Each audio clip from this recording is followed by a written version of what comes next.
Rain Kitten Podcast, episode 939. Hello, Louise. Hello, Susan Louise. How are you? I'm doing so good. What's new over there? Oh, I have officially booked our trip to Mexico, where Amy and I said her name. Too bad. Again. We are going to go scuba diving. Okay. And I cannot wait. I'm so excited. That's awesome. Yeah, so. Wonder what special, Mexican marine life there is. Oh, I think a lot. I think that's one of the most desirable places to go. Yeah. There's an island off of Cancun called Cozumel, and they are famous for their diving. So we're going to go see, hopefully some of the cast of Finding Nemo, I just want to... Oh, my gosh! She's so cute! This is Mary. I love Mary. Hi, Mary! Mary is very sweet, and she is the only one with, white on her face. She's so cute. She's so cute, and she's so cool. And she's, unaffected. But I didn't mean to interrupt. It's just that the timing, it was just, she was right there. And I was I got to introduce Mary. That cat wants to be on camera. She is such a model. I mean. She is a model. She's gorgeous. Look at that face she? And that body. Do you hear her? Yes, I hear her purring.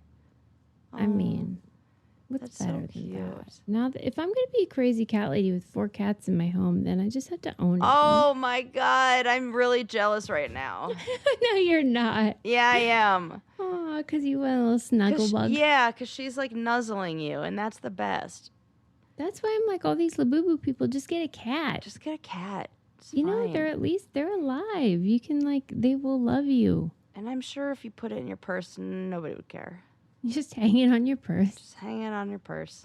Okay, so anyway, there's Mexican marine life. Yeah, it'll be great. It's one of the top, destinations for diving. Yeah, yeah. Are you going on with, a group or what? No, just us. Mm-hmm. And we're going to one of those all-inclusive hotels where I can get a buffet breakfast every day. Right. So it's really just a vacation for me to have a buffet breakfast every morning. I'm really happy for you. 3-drink breakfast every morning, because that is the ultimate luxury. Caffeinate, hydrate, libate. Yeah. Yes! Mm-hmm. It's kind of like how they say when you want to make a great floral arrangement, you need spillers, thrillers, and fillers. Yes. It's the drink version of that. Yes, it is. Yes. I loved when you were in Pittsburgh and I said that phrase to you and you were like, did I teach you that? I just about lost I was like, oh my God, I love that you know that. That is... Guess what? I learned something that you never taught me about lesbian culture. Oh, tell me. I might not even know this. I hope I get the verbiage right. Okay. But you may have seen, during my mom's birthday and my birthday weekend, I posted a photo where it looked like I had photoshopped. Oh, yes, with the fingers. Yeah. I thought it looked like I had photoshopped, but I hadn't. It was just that Lincoln had used that depth of field so he could get everything in the picture. And so then it distorted my hands. And evidently, unbeknownst to me, Sarah. Yes.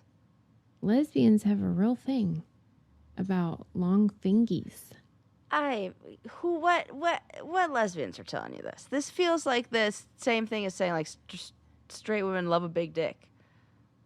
Yes, I think it is like that. Yeah, but it's the motion in the ocean, not the equipment. But sure, it's hashtag not all lesbians, but that there's this thing where that's a desirable trait. I think maybe nice hands are. No, because the person that said this to me said their girlfriend DM'd them or texted them and was like, hey, is Susie packing? Oh, I didn't know about this. I don't know. You're teaching me now. And I wrote back and I was like, what do you mean by packing? Do you mean boobs or? Because she meant it didn't occur to me that they could possibly be talking about a finger. I wouldn't have guessed that either. And she was like, I go, do you mean boobs or fingers? And she goes, fingies. Okay. Well, So you do have light, nice, long, delicate hands. I could tickle your ivories. Oh my God! But like, what in the world? First of all, how do you not know? Because it seems like this would have been something people were talking about in front of you. Maybe this is one of those things where it's like, I have small hands, so nobody's wanted to bring it up around me because they don't want to offend me. Could that be it? You have small hands? I do have small hands, and I have ugly hands that are now destroyed. And that's why you're like, motion to the ocean. And I'm like, this isn't even an attractive hand. I try to keep my nails looking nice as to draw attention away from their deformity. Could be affecting like your role in the community?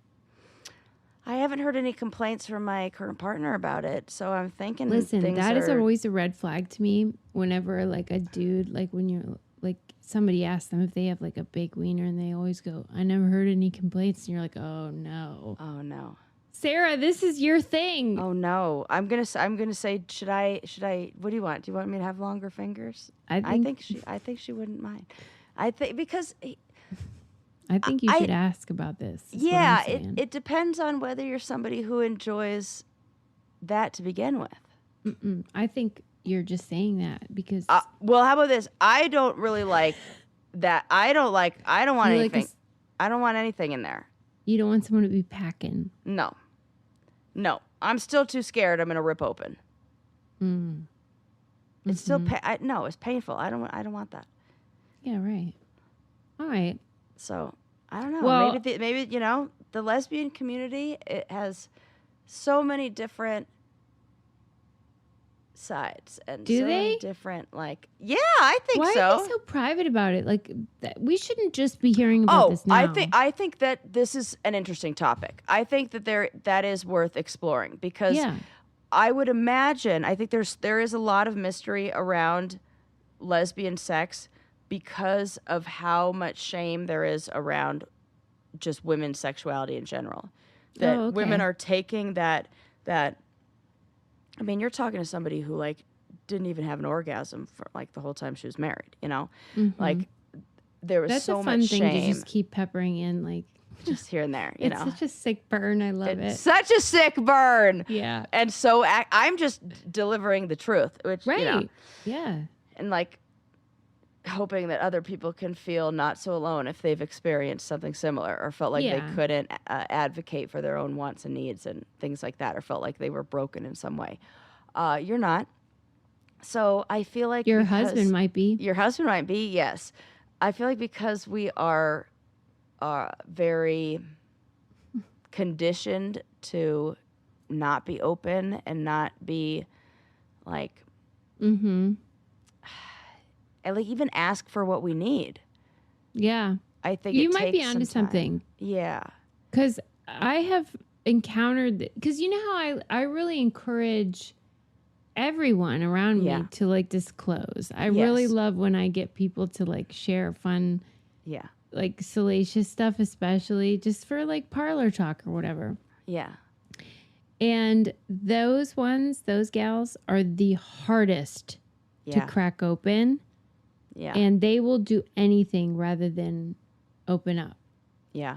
I totally get it. The intricacies of what goes on back there. Mm-hmm. I think it's got to be the shame, something to do with shame and sex. Well, that's a real shame for me because with dudes, I know where things are going and how it works and when it's over. Nobody knows any of that No, and I ask directly. Yeah. And there is not a direct answer. No, it's totally, you feel it out. I know. Okay, so is there not a direct answer because there's just not there isn't an answer? Yeah, I think that's it. Right. And there's so many different, it's so vague, and there's so many different things that people can want or like or not like. And I always walk away thinking I don't think I know how to have sex. Yeah. That's what my takeaway is. I feel like nobody's told me yet. Yeah. Because it seems like they are doing things I don't even know exist. I certainly didn't know about the fingies packing thing. And then people say, well, this does exist, this doesn't exist. Yes, lesbians do that. No, they don't do that. You ask one crowd, they're going to say one thing. One crowd, they're going to say another. Okay. Some people are like, oh, yeah, we love a strap-on. Other people are like, no, I don't want any of that. Like, I don't want anything that resembles a penis, or I do, or what. Like, yeah, I could see that. Okay. It's like, so, I was watching this lesbian comedian, and I had never really thought about this before. I think and she said, I can't remember who it is, but she said something about how it's very hard for her to say the words like I'm a lesbian. Like, it's easier to say I'm gay, because anytime she's ever been called a lesbian, it's always been negative. It's always been, what are you, a lesbian or something? Right. And I so related to that.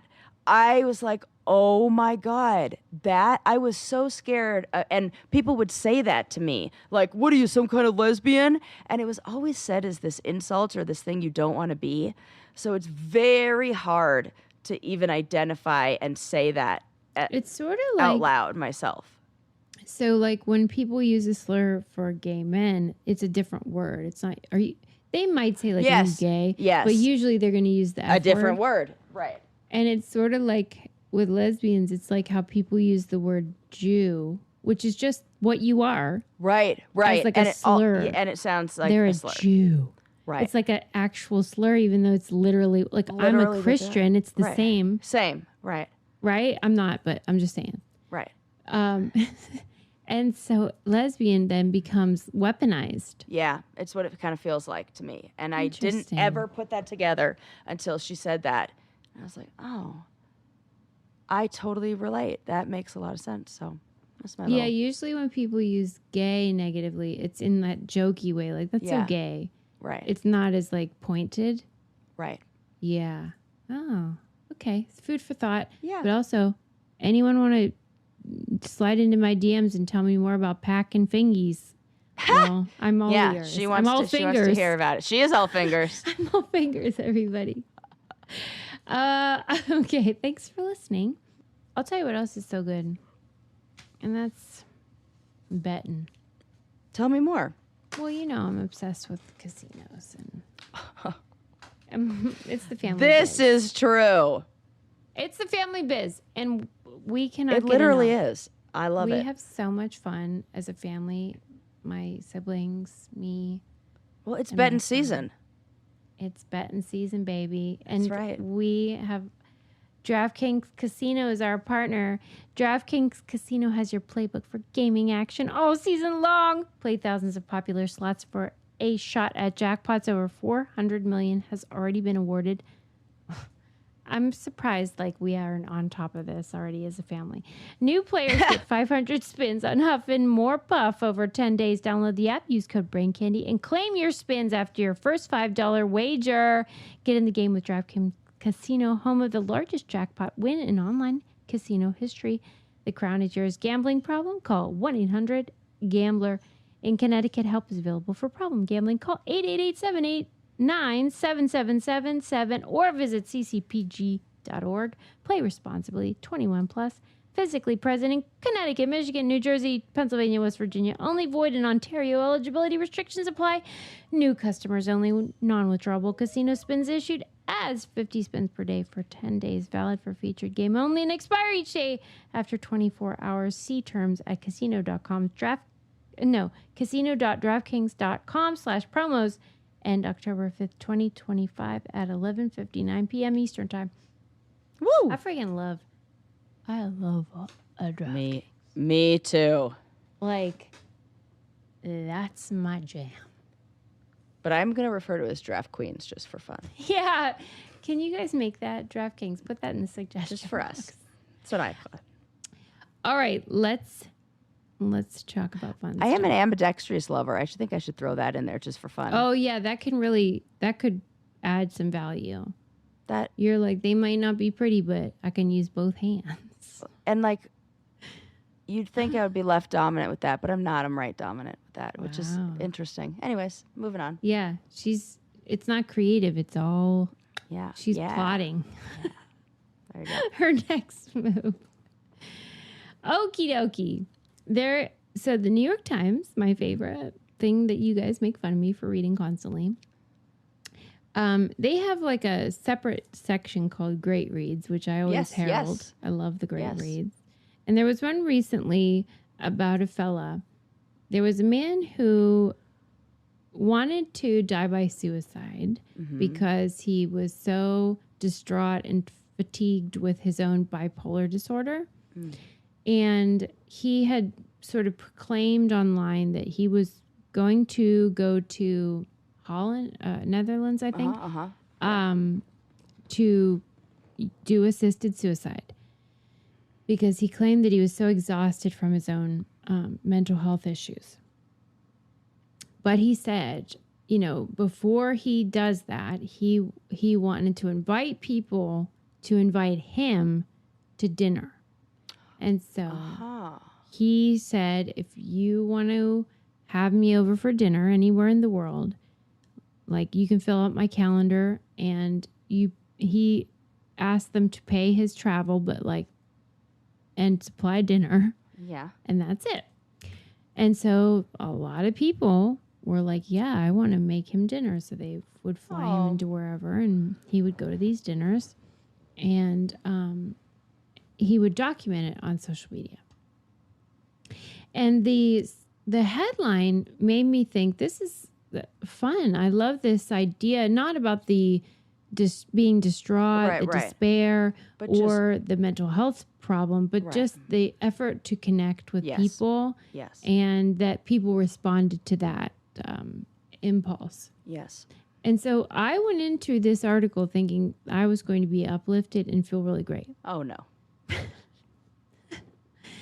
And maybe other people did. But I was like, this guy is a fucking dick. I hate his guts. Really? Yeah. And tell me more. Okay, so the New York Times did a good job of like including the complexities of his personality and that he's not like just a totally likable character and that he had been sued. He had tried to create like a art, I don't know, fund or organization that was like benefiting artists, but then some of the artists say he didn't pay them. You know, he seems like a grifter, basically. Okay. Yeah.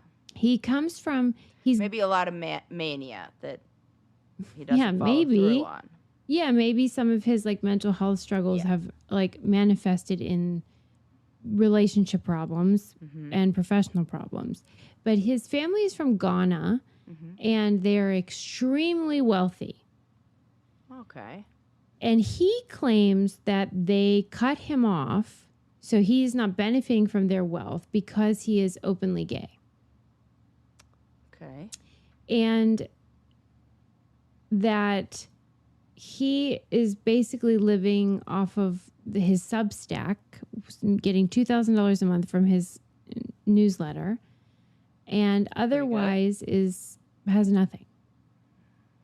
And the more you read, the more you feel like this is somebody who's just obsessed with attention, who used his mental health challenges to like garner sympathy and garner attention and get all these people to just like beg him not to die by suicide and make him these meals and send him all over the world and be like, there's so much to live for, BBB. And that I think that the financial arrangement with his family is not as straightforward as he alleges, that they are supporting him still. Sure. And they're paying for the attorneys to deal with this lawsuit that he already has cooking. Okay. Whatever. Yeah. And mental health experts are appalled that he is talking about a treatable illness. Right. As if it is a terminal situation. Right. That is worthy of choosing to die over, and that he's sort of either minimizing suicide. Yeah. Like sort of like... Absolutely he is. What's the word? Like trivializing it. Trivializing it, yeah. And almost glamorizing it. And they are appalled by that. and it's that kind of thing of like, it feels a little like, I want to say self-indulgent, but that's not really what, like, it's something. That's sure how it seems when you read it. Yeah, it's like, I'm doing this. His goal was not relief. His goal was maybe the attention and the sympathy, which is a thing that we all need and we all crave, and we're all deserving of somebody to say, I hear you and I feel you and I'm listening. Mm-hmm. But when that is sold to us in like a phony, fake way, I don't like it. It kind of reminds me of what just came into my head. So remember that book? I think it was called A Million Little Pieces or something like that. Oh, yeah. James Fry. Yes.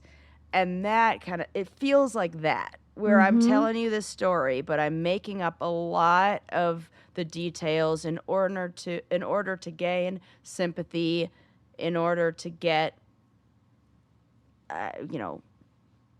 what I want. Right? Yeah, and that the facts don't matter. Right. That I'm going to paint a picture to encourage you to feel sorry for me, or to encourage you to give me money or buy my book. And in this case, it just feels like all the wrong things at once, where it's, I love the connection part. Yes, that we love. But to do it by acting like your mental health challenges are terminal or worthy of death. Right. And then, and here's the worst part, not one of the worst parts, is then one of the people we went to dinner with, he fell in love with, of course. Okay. And now he doesn't want to die after all. Big surprise there.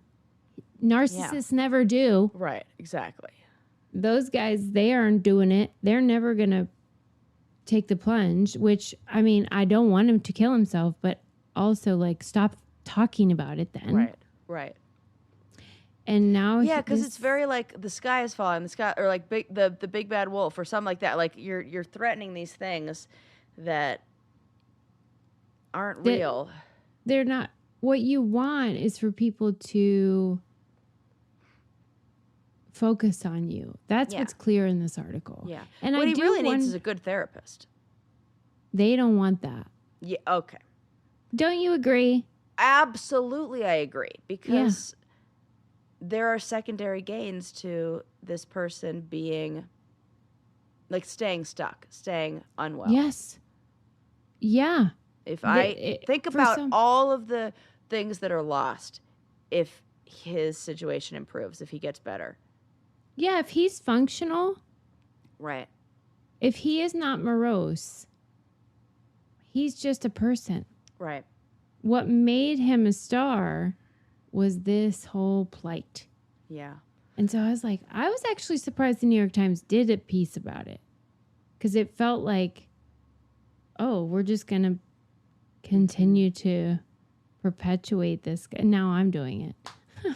Yeah. You know what I mean? Like, we're all giving him what he wants. I think that it's, these kind of stories, I think, are helpful reminders that we are all programmed for connection.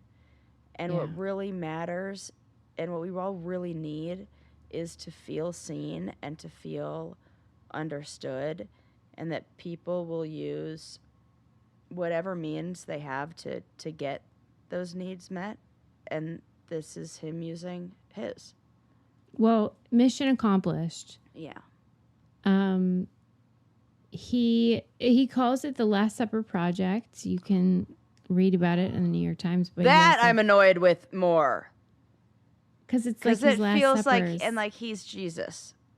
Of course, Sarah. That feels rude, like a little. And he doesn't even deny it. He's not being like, what? No, he's sort of like, yeah. Oh, okay. Well, like you said, I'm for connection. I'm for the wonderful humans who reached out and said, like, I'm here to help. I'm super for all of that. But when people...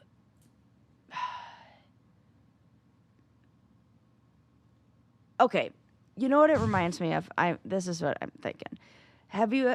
There's this trend or this it almost feels like a marketing trick that's going around on Facebook, social media and stuff, where it'll be like a painting, okay? And they'll say, it'll have this clip of like, my grandpa just wants to sell one of these paintings, or he worked so hard and he was about to quit painting and he just needs to sell this one painting. And then they'll cut to this painting. And there'll be like 20 different versions of this kind of video with different people or different like setups where they're all selling the same fucking painting, which is some generic, like made in a factory painting. But what it's playing to is our like compassion and empathy, and we think, oh God, I want to be that one person who helps him or who makes sure that he doesn't quit art, and so I'm gonna go buy that painting, and like 100 people are falling for that bullshit. And to be honest with you, to me it's like the flip side of the same coin. The person that is like, I want to be the one to save him. Oh, it's like that white savior kind of thing, like. Yeah, it's this feeling of like, then I will be important. Then I will matter. Uh-huh. It's all about ego. This is all ego on each side of that. Yeah, I think you're kind of right. And we all that. do it. I mean, I'm as guilty as anybody about that shit. Right. I was on reality TV. I have no room to judge anybody. But at least I know it. Right. Everyone's saying, no, I just want to help. No, you don't. Shut the fuck up. Yeah. I want to help a little bit. Sometimes. Maybe you do. All right, moving on. I think that fella and all of us would benefit from BetterHelp, and BetterHelp sponsors the Brain Candy podcast. He needs BetterHelp so bad. I mean, you did say that. He just needs a therapist. Yeah. You're welcome. I mean, it'll be a challenge getting him to agree with us, but he does. Because we all do. Because the human condition is wacky. Yeah, and you know what? A good therapist, like the many therapists they have on BetterHelp, will help you to even set your goals for therapy. You know, so maybe he wouldn't know what he's going there for or what, but he knows he needs a little bit of help. And a good therapist can help him identify some goals and, you know, where would you like to be after therapy? And so you don't have to have all the answers of like exactly what you want to work on. If you're just feeling like I feel stuck or I don't like this right now or I need some better tools because I can't manage anymore, they'll help you find those. It will help you. And they have experts in every area. Whatever you happen to be struggling with, they got you covered. And it's great because you can just go to it from wherever you are because it's all digital. And that way, if you're intimidated by like the in-person scenario, this might be a great option for you. And as the largest online therapy provider in the world, BetterHelp can provide access to mental health professionals with a diverse variety of expertise. Talk it out with BetterHelp. Our listeners get 10% off their first month at betterhelp.com/braincandy. That's BetterHelp, HELP.com/braincandy. Shout out to Sherry. Yep, shout out to Sherry. I love it. We're all feeling overwhelmed, so. Okay. Oh, right. Oh, there was also, I don't know if this was a great read, but I think it may have been. This was also in the New York Times. It was about a all-female, I guess you could call it a commune. Oh, I'm already into it. Right. And it's called The Bird's Nest. Also an amazing name. I already want to live there. I don't even know anything about it. It really does sound nice. And no men allowed, of course. And it's women 60 to 80, most of whom are retired. A couple are not, but 20 more years. Yeah, we white knuckle it till then. Yeah. And they just felt that living with women as you age is where it's at. Absolutely. Because none of them care. None of them are judging you. And if they you need know help, how to live in a house. It does feel, I agree, that women are more inclined to you need this, I'll give it. I have that, I'll give it to you. You blah, blah, blah. More of like the communal collective spirit. Yes, absolutely more community driven versus I'm gonna hide this thing for myself. Yeah. And what I loved reading about was I think when I started reading, I imagined that they were all of a shared sensibility. I guess I pictured like sort of like a hippie lady, kind of lesbian vibes. Yeah, totally. But that isn't the case. That there's conservative, politically ladies. I like that. Okay, look, we get a nice mix. There's lesbians. There's whatever. There's everything, and that they are the only thing they have in common is that they are ladies. That's great. Yeah, and that they tend to avoid politics. They don't want to really talk about it too much. They just want to talk about life, and they have some dogs. They used to have a turkey. That the turkey got aggressive. Well, he's got to go. They had other birds too, and it just got to be too much. But I think the dogs are hanging around, and a lot of them have kids and grandkids and all that. Mm-hmm. But they had to decide when they were creating the bird's nest, what are we going to do about like dating? Yeah. Like if you are dating a man, like is he allowed to like stay overnight? Like are they allowed on their property? It's got to have a curfew. Out by 10. They all agreed with you, Sarah. Yes! See, I should live there. We have the same. No overnighters. No, get out. You cannot stay. Why? Ugh. Why for you? Because then they start getting comfortable and they leave their stuff and then they're going to go use the refrigerator and then they're going to make a mess. They're going to have to go to the bathroom and God forbid they shave their face and then wipe it up with one of our towels. I'm already pissed. Right. So the Look, I say our like I live there, too. Right. My towel. How dare you use our towels for your beard hair? Ugh. Well, that's not funny. It's accurate. Like, what Sarah's saying is essentially the gist, which is that like, the lady that started it, she genuinely thought maybe they'd be okay with, like, an overnight guest or whatever. Like, we could sort it out, whatever. But it was unanimous. Like, nobody wanted that. And there were a couple reasons. First of all, it'd be difficult to, like, vet every guy, right? Like, and there's safety issues, and they fucking are savages. But then there's the problem of as soon as a man is present, women change. Yes, they do. Yep. They stop talking about certain things. They get quiet. They defer. And they didn't want that. They didn't want that sort of like voice to be. I think that's fine. Yeah. How are the men? Like, I feel like there might be pushback to this. That there might be some men who are like, "No, that's not fair." Is anybody saying That's crazy because, well, their point of view is like, hey, if you're dating a man, he has a house. Go there. Right. Yeah. No. I totally agree with that. But I mean, like, about the community being only women. Like, is anybody saying like there's something wrong with this? No. If they are, they were not interviewed for this article, okay, good, and I say thank you because good. Well, make your own. Make your own. Yeah. All dude one, knock yourself out. Right. We sure don't care. In fact, I wish there were more of those. Yeah. Like, go away. Yeah. I'm fine. Go do whatever it is. Shoot your guns or whatever the heck. Oh, all women commune. I mean, this is my plan. Brain candy retirement home. Right? I think I would easily have 20 to 40 of you guys who would be like, yep, I'm in. We're all going to like get into retirement at about the same age. Most of us have like, jobs that are decent enough where maybe we'll be like, well, here's how much able it is. to put it's together. $450 a month. Oh my gosh, we can afford it. Ladies. And what you get is like, it's basically like a cement slab. You get like a plot. Oh, cool. And you can bring your tiny home. Oh, cute. In and plop it down.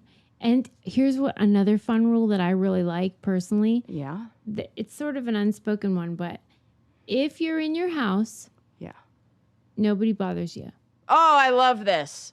And then if you go out, then chit-chat. Yes. Susie, One of the things that I hate the most is a random drop by. I don't want that. No. Because, like, I currently have, like, 2 or 3 loads of laundry sitting on my couch waiting to be folded. I do not want somebody randomly dropping by my house and seeing it with all my laundry in the middle of the floor. Okay. I want to be, like, ready when somebody comes. Like, I'm inviting you in. And what if I have my hair mask in? What if I'm in the middle of waxing my legs? You don't know. I think that I have always romanticized the drop-in because of my obsession with Roseanne, the sitcom. Mm-hmm. And how Jackie would just come over, or whoever would just come over. And it was like, come as you are, and also like, don't expect anything. I want to be a drop-byer. And I want to accept you as okay, this is great, because I am the person who will come at any time and make it super fun. And you wouldn't judge. I do not freaking care. I am You'd saying help this me about fold that laundry. Yes, I would. I would come over to your house. I wouldn't even ask. I would just start folding it. I think there's certain friends that can always be drop-byers and drop-inners, because if there is a foundation of trust and love. Yeah. And you know they don't care if your laundry's folded. Right. Like, Jesse, you can just come by whenever. I don't give a fuck. Yeah. But where that feeling comes from that you described is a feeling of like, am I going to be enough for this person? Whoever that person is. Yes. That's a terrible feeling. Yes, you're so right. But if everybody's on the same page, like, I love you. Yeah. And you can look like shit. You can, whatever. I do not care. I said to Amy, well, since we all know her name now. Yeah. Whenever you weren't there yet and Kelly and I were at her house, I said, Amy, just so you know, you're one of about 4 people that I will take my makeup off in front of. And first of all, she was baffled by that idea. Right. She's probably still stuck on that. She's like, I don't get it. Why wouldn't she take her makeup off? But she should just jump ahead to the part where I did it. Yeah. And was fine with it because I knew that she wouldn't care. No, she doesn't care about any of this. She's like, whatever. And that's a gift when you find people that do not care what you look like, don't care if your laundry's folded. That is a gift. And I feel like that's what the bird's nest is for these gals. Yeah, that's a no judgment zone for sure. I would probably be sunbathing topless a lot if I lived in that community. You would really probably make a splash. I would. I mean, when it's all women together, I'm like, okay, are we taking our clothes off or what? Yeah, right. Like, what are we doing here? That. Let's take our shirts off and be naked in the pool. I mean, in the pool. I'm not like walking around the house with my tits out, but you should though. I could. You could, and nobody would care. You would care. And I think women should be naked around each other more often. Yeah. Because then everything would be normalized. I always feel good whenever I've gone to like a Korean spa where it's like, yeah, they're all naked and nobody gives a shit. And then you're like, oh, that's what an old person looks like. Oh, that's what another body looks like. Oh, and you're like, oh, I guess we're all the same underneath our clothes. Yeah. Because we're all different. And if we're all so different and disgusting, then we're all basically the same. If everybody's disgusting, nobody's disgusting. Yes. And another human thing I can talk about is something a lot of people deal with, and that is a feeling like their hair is thinning. Yes. Feeling like they are out of control with regards to that. Mm-hmm. And Nutrafol has helped me so much, helped so many other people, because hormones, sort of where you are in your life. Yep. Medication. Yes, stress. A million things are variables in what's going on with your hair, but it's such a big deal. Oh, yeah. And so Nutrafol has been amazing because it is the #1 dermatologist recommended hair growth supplement brand, trusted by over 1.5 million people. But this stuff is awesome. It's it's like a vitamin. You just take it. Get healthy hair from the inside out. Yeah. And it's not magic. It is science. Mm-hmm. And it's the gold standard in third-party certification for supplements. That's it's the NSF content certified. That's what I say about any vitamins or supplements I'm taking. I want that because then you know it's legit. It's peer-reviewed. You can see thicker, stronger, faster-growing hair with less shedding in just 3 to 6 months with Nutrafol for a limited time. Nutrafol is offering our listeners $10 off your first month subscription and free shipping when you go to Nutrafol.com. Enter promo code BRAINCANDY. Find out why Nutrafol is the best-selling hair growth supplement brand at Nutrafol.com, spelled Nutrafol.com, promo code BRAINCANDY. That's Nutrafol.com, promo code BRAINCANDY. Freaking love it. And as somebody who knows what it's like to grow out your hair, get started now. Just bite the bullet. Yep. And you'll be glad you did. Yeah. Yeah. I just heard right now is the second best time to start. Whatever that is, because the first best time to start is like way back then, but now. Right. So this is the you second didn't do best it time then, to start. so do it now. Yeah. That's so true. I say that for therapy too. You could say it for so many things, and it's true. Mm-hmm. And I love that. Mm-hmm. It's funny because what we were talking about before, I feel like applies to this too, which is like, just sort of being human, and you want to be able to be completely yourself or human in front of people, whatever. Yes. And I know this seems like not a connection, but for me it was. Well, I was watching the Katrina documentary. Oh, yes. I guess it's been 25 years. Wow. Yeah. Wow. And so there's a lot of talk about Hurricane Katrina in New Orleans, and then this documentary came out, and it was so good. I was really glad that I watched it. I think it's on Hulu. Yeah. And I guess the connection for me is just how, like, when you have thousands and thousands of people in a space that is not meant for sort of dealing with that, it becomes apparent very quickly how humans are animals. Yeah.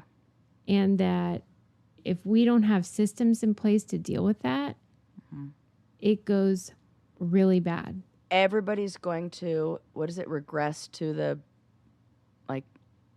it's like the lowest common denominator or something. Like everybody's going to not rise to the occasion. I think we tend to go to what is most like primal in protecting ourselves.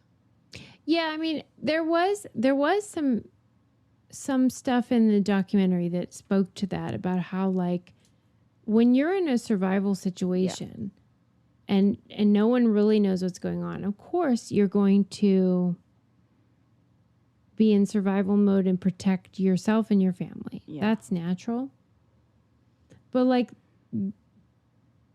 the city of New Orleans didn't have the infrastructure in place to handle the food, water, shelter, and waste and medical care of that many people.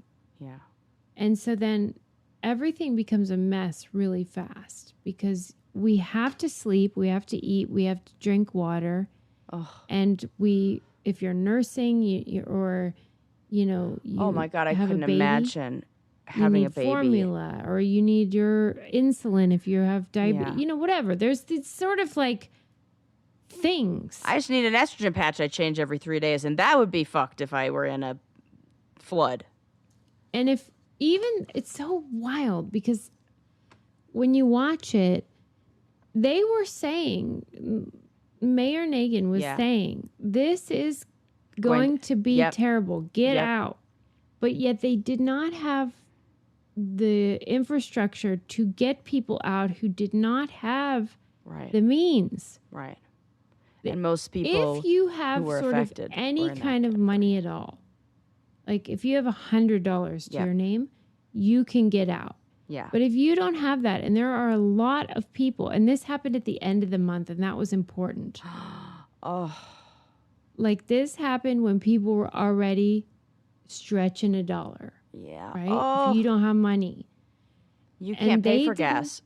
Yeah. How are you gonna get out? Right. You don't know anybody. Right. You're in a wheelchair, or you just got out of the hospital, or whatever it is.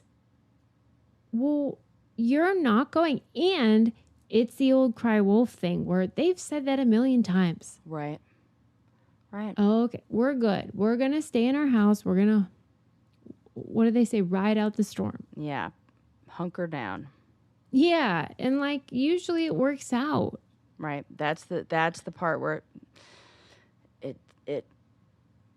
it does some damage if it works out, because it teaches maybe something that we don't need to be learning. Yeah. And you think, okay, we're tough. We got this. We got our little rations or whatever. And then the levees break. Yeah. And, I was thinking so much about Denver because it's the Mile High City. Mm-hmm. And I love Harry Connick Jr. And he has this song called The City Beneath the Sea. And it's about New Orleans. And he wrote it way before Katrina. Wow. And I always sang it. And it's this gorgeous song, like celebrating the city beneath the sea. Because it's below sea level. Right. And that's a problem. It's a problem. I'll check that out for sure. It's so good. Okay. All right. Next up. Did you watch the Yogurt Shop Murders on HBO Max? No, should I? Which sounds like a weird thing to say, like the Yogurt Shop Murders. But that's was the this name like of it. It happened? It was older, yeah. 1990? Oh, okay. Yeah. No, I have not seen this. These gals were working at an I can't believe it's yogurt shop. They were teenage gals in Austin, Texas. Okay. And somebody came in and murdered them. And the reason why I love this documentary, and it's not just like true crime slop, is because of the particulars of it. The documentary itself did a beautiful job at showing sort of the ripple effect of trauma of having something like this happen, where, okay, you have the victims. Yep. And then you have the victims' parents, let's say in this case. And then you have the victims' siblings. Mm-hmm. And then you have the investigators and the journalists. And maybe the town. Yes, and the town.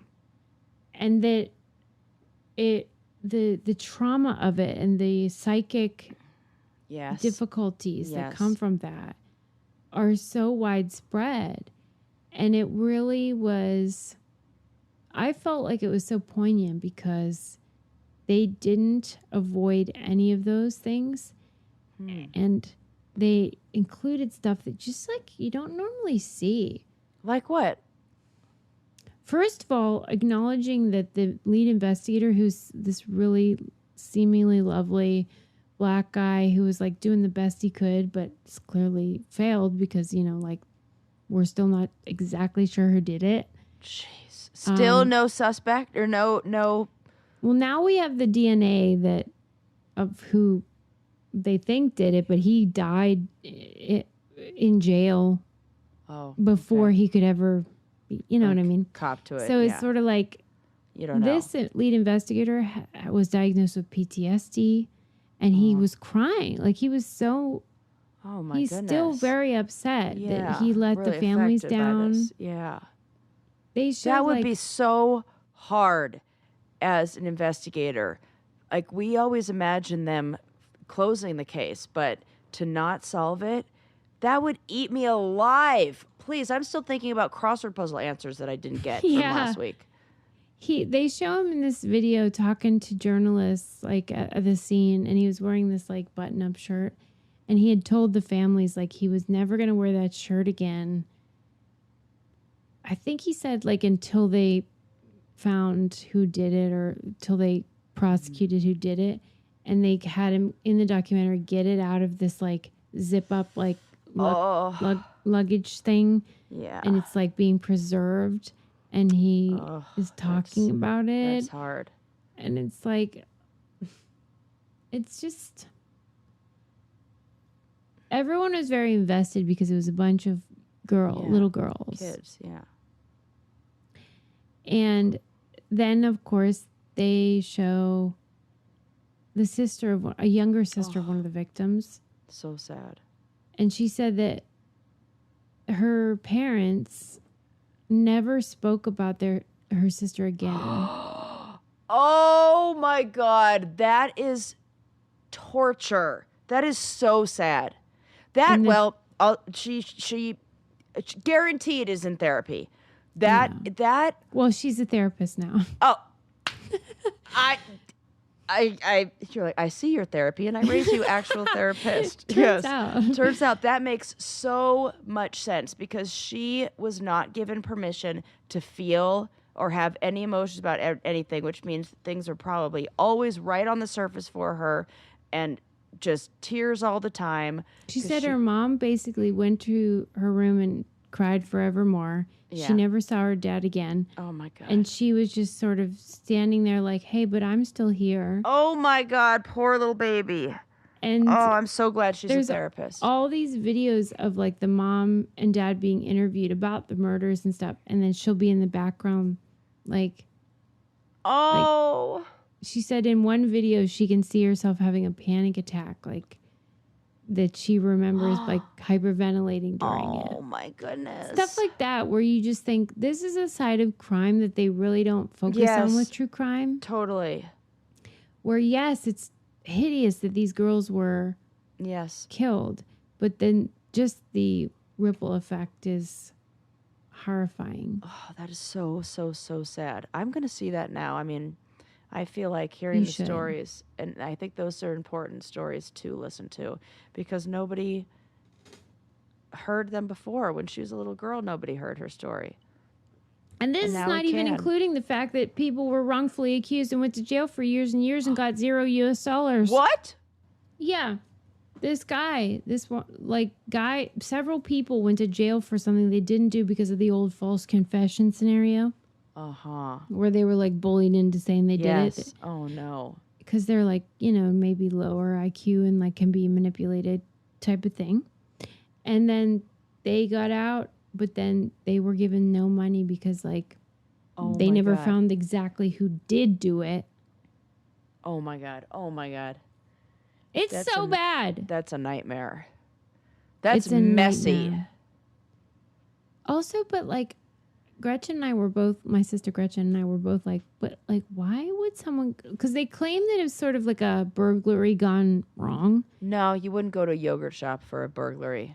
And then they're all naked and burn it down? Nope. Who does that? That seems like serial killer scenario.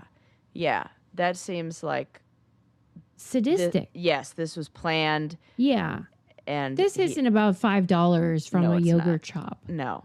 Okay. It is something about this has like incel, like I'm mad at women and taking my rage out on them because they didn't give me fucking extra sprinkles or some shit.